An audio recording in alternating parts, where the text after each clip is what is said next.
Assalamualaikum warahmatullahi wabarakatuh. Alhamdulillah, syukran ala nikmatillah, salatu wassalamu ala rasulillah wa ala alihi wa sahbihi wa mawala, amma ba'du. Bapak Ibu, alhamdulillah pagi ini kita dapat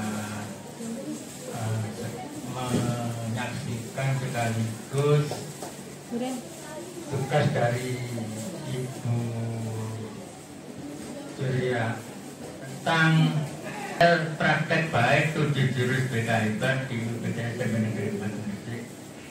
Mudah-mudahan nanti apa yang disampaikan itu menambah wawasan dan ilmu yang bisa kita petik, sehingga untuk melayani siswa itu tidak harus BK saja, tapi semua guru harus tetap ikut melayani semuanya. Karena persoalan di sekolah itu banyak, maka ini ada jurus-jurus yang perlu Bapak Ibu pahami, sehingga ketika ada persoalan di anak itu sebelum ke BK sudah bisa diselesaikan mulai awal dari guru mata pelajaran, kemudian kalau masih tidak bisa di guru kelas, kemudian guru wali, kemudian yang berikutnya di kesiswaan dan BK, sehingga prosedur-prosedur itu yang harus kita jalani itu sesuai dengan kesepakatan yang ada. Tentu saja ini tidak baku. Ketika ada perubahan mindset tentang pelayanan siswa, maka kita harus menyesuaikan dengan kondisi yang masa kini. Itu sebenarnya saya serahkan Bu Surya, dari saya mudah-mudahan apa yang disampaikan ini bisa bermanfaat kita semua. Assalamualaikum warahmatullahi wabarakatuh. Saya ucapkan Assalamualaikum warahmatullahi wabarakatuh. Terima kasih kepada Bapak Arif Abdurrahman atas waktunya untuk saya memberikan implementasi praktek baik 7 jurus BK hebat. 7 jurus BK hebat, langsung saja nih Bapak Ibu. 7 jurus BK hebat itu tujuannya adalah meningkatkan kompetensi guru melalui pendekatan bimbingan konseling serta layanan yang membantu anak-anak untuk mengembangkan diri secara optimal. Terus yang kedua adalah menciptakan lingkungan belajar yang positif. Di sini kami mengatakan bahwa ini adalah jurus BK hebat, bukan jurus guru BK hebat. Jadi artinya ilmu yang diberikan oleh fasilitator nasional itu memang berhubungan dengan bagaimana teknik-teknik dalam bimbingan konseling mengatasi masalah-masalah yang muncul atau memberikan masalah-masalah yang muncul itu diatasi oleh guru-guru yang ada di dalam kelas sebagai guru mata pelajaran atau panjenengan sedaya sebagai guru wali. Jadi ini nanti penting diberikan ketika panjenengan sedaya sudah dinyatakan resmi sebagai guru wali yang memegang tiap guru 20 anak. Gitu ya. Apa saja 7 jurus BK hebat yang kami pelajari? Yang pertama adalah mengenali potensi untuk tiap-tiap siswa. Yang kedua adalah bagaimana guru-guru mengajari anak-anak untuk mengelola emosinya dengan baik. Yang ketiga adalah bagaimana anak-anak itu menumbuhkan resiliensi atau bagaimana mereka bangkit dari keterpurukan mereka. Terus yang keempat adalah bagaimana mereka menjaga konsistensi untuk melakukan hal-hal yang baik. Yang kelima adalah bagaimana mereka diajari untuk menjalin koneksi yang lebih luas, yang tidak hanya di lingkup pertemanan di sekolah saja. Terus yang keenam adalah membangun kolaborasi, dan yang ketujuh menata situasi di lingkungan sekolah. Untuk praktek baik yang saya lakukan kemarin selama 3 minggu adalah jurus yang pertama adalah kenali potensi, dan jurus yang kedua adalah kelola emosi. Untuk jurus yang pertama, kenapa saya mengambil ini? Karena alasannya bahwa sebenarnya murid-murid SMP 4 itu adalah murid-murid yang memiliki bakat dan minat yang luas. Hanya saja kita sendiri itu sebagai guru kadangkala masih belum tahu bagaimana cara memunculkan motivasi, bagaimana cara memotivasi anak-anak supaya bakat dan minatnya serta kemampuannya itu bisa maksimal.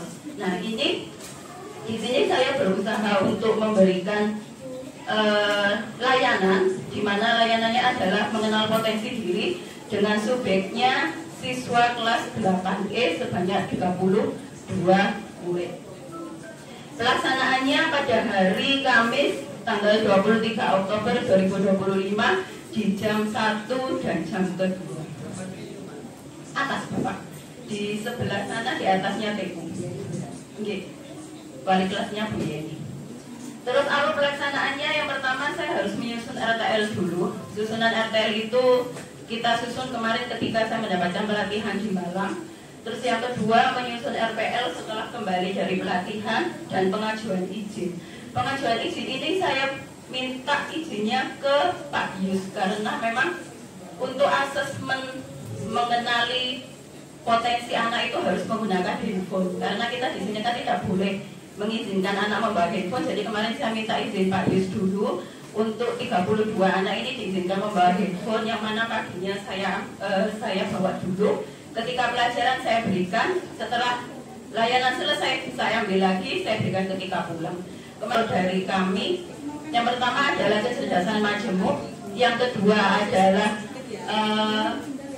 potensi karir di masa depan, yang ketiga adalah gaya belajar.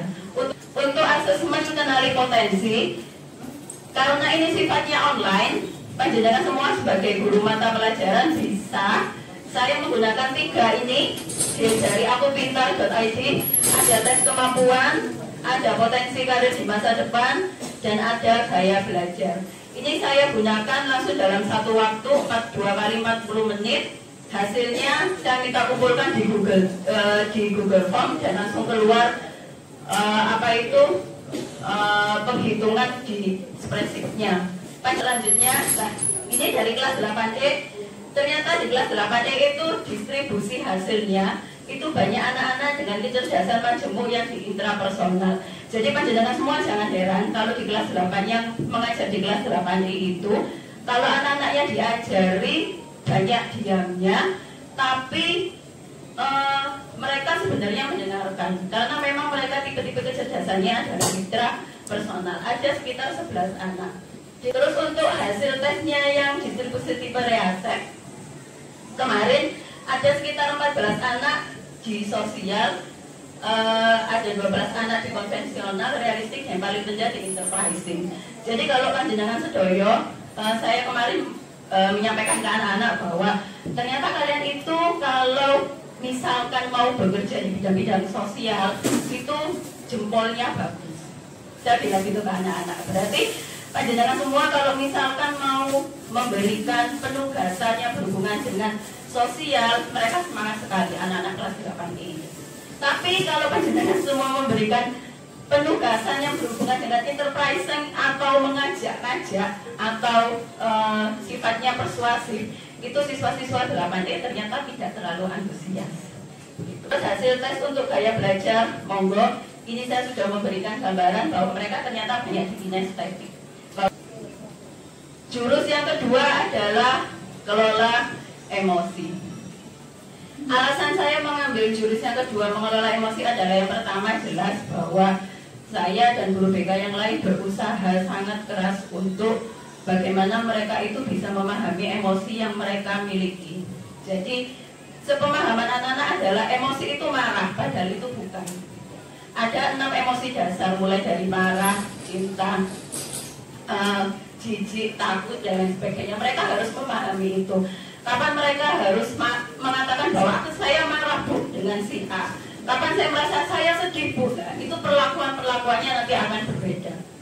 Terus yang kedua, kenapa saya mengambil jurus ini, karena ternyata masalah-masalah yang banyak diatasi oleh guru BK, wali kelas, dan guru mata pelajaran itu banyak yang berhubungan dengan ketidakmampuan anak-anak dalam mengelola emosi. Kemarin saya memberikan jurus ini di kelas 8C dengan siswa 33 dengan topik tips mengelola emosi bagi remaja. Pelaksanaannya hari Kamis di tanggal 30 Oktober 2025. Ini asesmen yang saya pakai. Ada namanya grafik emosi. Grafik emosi itu bagaimana anak-anak akan diajari untuk mengetahui emosi yang dia alami dari bangun tidur sampai mereka tidur lagi. Tapi karena waktu ketemu dengan saya itu adalah sampai pulang sekolah, jadi grafik emosi ini hanya terpakai sampai penugasannya hanya terpakai sampai mereka pulang sekolah. Nanti grafik emosi ini akan ketahuannya kalau dia memiliki emosi yang baik, maka grafiknya akan naik ke atas. Ketika dia mengalami emosi yang tidak baik, entah itu marah, takut, sedih, maka grafiknya akan turun. Ini anak-anak akan saya berikan grafik emosi, mereka akan berusaha menganalisa sendiri apakah emosi saya ketika bangun tidur itu bagus apa tidak. Ternyata saya tahu bahwa tidak semua anak 8C itu bangun tidur emosinya bagus. Ternyata ada yang bangun tidur kesiangan, emosinya jadinya jelek. Ada yang bangun tidur jam 4, saya dibangunkan jam 4, Bu, ada tulisannya nih, bangun jam 4 terlalu pagi, emosinya ternyata jelek. Padahal kalau kita bangun jam 4 itu sudah seger ya. Jadi contoh hasil asesmennya seperti ini. Yang pertama, anak-anak itu ternyata ada yang emosinya naik ke sini, ada yang tiba-tiba turun, ada yang tiba-tiba anjlok sekali, nyala ternyata ini. Ada yang tiba-tiba langsung naik ke atas, nah seperti ini. Kemudian pelaksanaan dalam pemberian materi saya menggunakan metode ceramah. Materinya adalah penjelasan tentang pengertian emosi, apa itu emosi dan lain sebagainya, bagaimana tiap-tiap emosi itu muncul dan bagaimana dampak emosi itu jika emosi itu dikelola dengan baik, terutama berhubungan dengan kegiatan pembelajaran. Jadi, 2 tips mengelola emosi yang sehat. Yang pertama adalah teknik pernafasan 4-7-8. Suruh mereka pejamkan mata, rilaskan badan, ambil nafas 4 detik, ditahan 7 detik, dikeluarkan 8. Teknik mengelola emosi yang kedua adalah wheel of choice. Wheel of choice itu ini. Wheel of choice itu adalah pilihan dalam pengelolaan emosi dan pengelolaan konflik sosial antar siswa, yang mana ada 8 pilihan. Nanti panjenengan sebagai guru wali mungkin suatu saat akan diserahi oleh anak-anak yang bermasalah atau berkonflik secara sosial. Jadi nanti panjenengan bisa memilih apakah mereka akan saling memaafkan, apakah mereka untuk walk away atau oke, kamu gak ngurus minggiro, atau kalian bisa panjenengan bisa memikirkan untuk family meeting. Jadi mereka bisa menurunkan emosinya atau konfliknya dengan bertemu dengan keluarganya mereka dulu. Atau use an I, message I. Itu kalimatnya begini: saya merasa saya emosi ini karena bla bla bla bla. Oleh karena itu saya harus bla bla bla bla. Itu I message. Jadi itu bisa digunakan untuk mengelola emosi mereka supaya bisa lebih calm down. Terus tell them to stop. Jadi nanti ketika ada konflik antar pertemanan, itu diajarilah mereka, kita ajari untuk bagaimana mengatakan stop kepada anak-anak yang merasa berkonflik dengan kita. Kalau ada anak yang mukul, bilang aja untuk stop, jangan mukul saya. Kalau ada anak yang mengejek, ajari bahwa stop untuk tidak mengejek saya. Karena kadang-kadang ada anak yang dibully itu bukan karena dia tidak dia menyerah, bukan, tapi karena dia tidak bisa mengatakan bahwa stop untuk membuli saya. Itu jadi diajarkan seperti itu. Terus count to 10 to call off, itu berarti anak-anak diajarkan untuk ambil nafas menghitung sampai 10, baru biar dia bisa menghirup nafasnya dengan segar. Hampir sama dengan teknik 4-7-8, tapi ini karena agak tergesa-gesa, 1 sampai 10 ini tekniknya lebih tergesa-gesa daripada 4-7-8. Terus go another game dan share and take turns. Demikian bahwa sesungguhnya Allah tidak mengubah keadaan suatu kaum sehingga mereka mengubah keadaan yang ada pada diri mereka sendiri. Tapi yang perlu kita ingat adalah murid kita itu masih belajar untuk merubah dirinya mereka untuk menjadi lebih baik. Dan kitalah sebagai guru dan orang tua yang ada di rumah yang membantu mereka untuk menjadi lebih baik. Demikian Yang bisa saya sampaikan, kalau ada salah dari apa yang saya sampaikan atau ada pertanyaan dari apa yang saya sampaikan, monggo saya berikan waktu. Terima kasih. Tapi perlu diingat Bapak Ibu bahwa guru itu agen pembaruan. Jadi karena anak itu belum bisa merubah dirinya sendiri, perlu dirubah, ditata. Jadi guru itu ibaratnya tukang yang menata bentuk dari yang jelek untuk menjadi baik. Nah, konsep ini tidak bisa kita kerjakan sendiri-sendiri, maka harus bersama-sama. Oleh sebab itu saya titip mengajar apapun, bawa pelajaran-pelajaran etika itu, bawa pelajaran-pelajaran akhlak itu, bawa pelajaran-pelajaran budi pekerti itu, semuanya, sehingga hasilnya anak-anak nanti ketika bermasyarakat bisa menjadi anak yang hebat, anak yang baik, yang seperti diberikan tadi 7 jurus hebat. Ini Bapak Ibu tambahan yang perlu saya sampaikan, mudah-mudahan kita semuanya sadar, diberi Allah kesehatan, umur panjang, dan rezeki yang barokah dan melimpah. Ihdinas siratal mustaqim. Assalamualaikum warahmatullahi wabarakatuh. Assalamualaikum warahmatullahi wabarakatuh. Saya Zuhriya Rahmatu Sada, calon fasilitator 7 jurus BK Hebat Jawa Timur tahap 3. Alhamdulillah untuk UJL 1, 2, dan 3 sudah terlaksana dengan baik. Untuk UJL 1 saya mengambil jurus yang pertama, yaitu kenali emosi, yang saya berikan untuk siswa kelas 8 sebanyak 32 siswa. Untuk UJL 1, anak-anak merasa antusias karena mereka bisa mengetahui potensi yang mereka punya, gaya belajar yang mereka miliki, sehingga mereka mempermudah mereka dalam kegiatan pembelajaran sehari-hari, dan juga bagaimana mereka bisa mengetahui perkiraan cita-cita yang bisa mereka rancang untuk masa depan. Sedangkan untuk UJL 2, saya menggunakan jurus yang kedua, yaitu kenali emosi. Untuk mengenali emosi mereka, saya menggunakan asesmen yang berupa grafik emosi, yang mana mereka bisa mengetahui emosi apa saja yang terjadi pada diri mereka selama 1 hari penuh. Dari situ, saya juga memberikan tips bagaimana cara mengelola emosi dengan baik, yaitu dengan menggunakan teknik pernafasan 478 dan tabel yang bernama Well of Choice.